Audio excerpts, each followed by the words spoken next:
I'm going to be honest. I don't think anybody saw Jayden Daniels doing what he's done so far with the Washington Commanders. And yes, it's one of those things where he is breaking out right now. It kind of reminds you of the rookie year of RG3 back in the day, Robert Griffin III, the standout quarterback for Baylor. But he has been nothing short of special.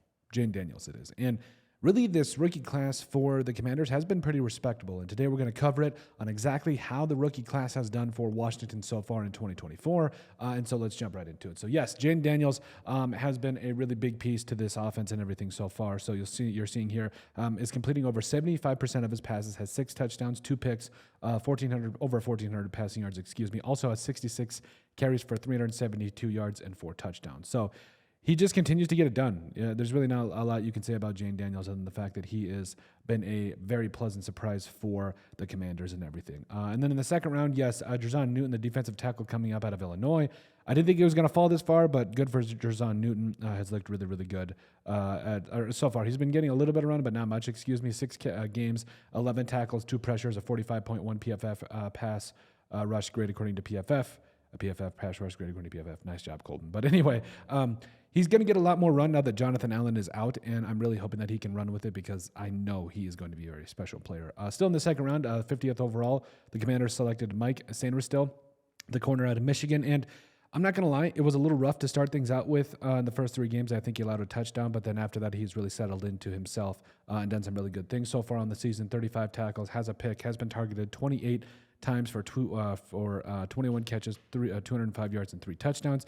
Does own a 66.5 PFF coverage grade as well. And yes, like we said, it was rough for him starting out, 3 straight games with a touchdown allowed, but overall has really come into himself and done some good things for the Commanders. Ben Sinnott, the tight end coming up out of Kansas State, really just got his first run this last game, has 2 catches on the season on 2 targets for 6 yards and a touchdown. I think that we could see him potentially heat up behind Zach Ertz and maybe be an even bigger part of this offense.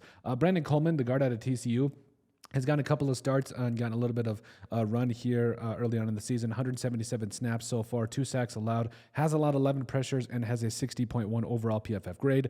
Again, I think Jayden Daniels, with how good he can make you look, you're not that worried about how Coleman has played so far. And I know he's been listed in concussion protocol this week, but it doesn't matter because I think he's going to absolutely ball out the rest of the year, and I think it's only going to get better from here. Luke McCaffrey, they still got him in the 3rd round, 100 overall, the wide receiver out of Rice, the brother of Christian McCaffrey. But Luke McCaffrey has been targeted 11 times and has caught all 11 passes for 103 yards.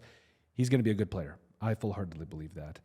So Jordan McGee, the linebacker out of Temple, he was injured, but he was back at practice this week. I'm hoping that points to potentially him being back. Also, Dominic Hampton, the safety out of Washington. I believe, to my recollection, we saw some really good things out of these 2 in the preseason, or at least in training camp, but we'll see how these guys come back and can get back into it. And then Jean-Baptiste, the defensive end out of Notre Dame.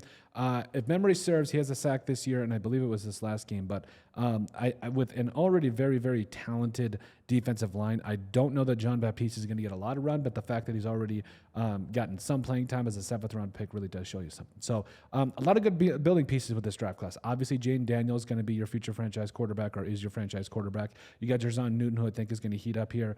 I would legitimately see at least these first 5 in Daniels, Newton, Sinnott, and Coleman all being starters for you for the long term, and being very quality players. So overall, I think that this has been not only a transformative draft class for the Commanders, but they have been really playing well, and they deserve a lot of credit for how things have gone so far. But let us know what you guys think overall. How has the Washington Commanders 2024 draft class looked? Make sure you guys like, comment, and subscribe down below, and we'll see you on the next video.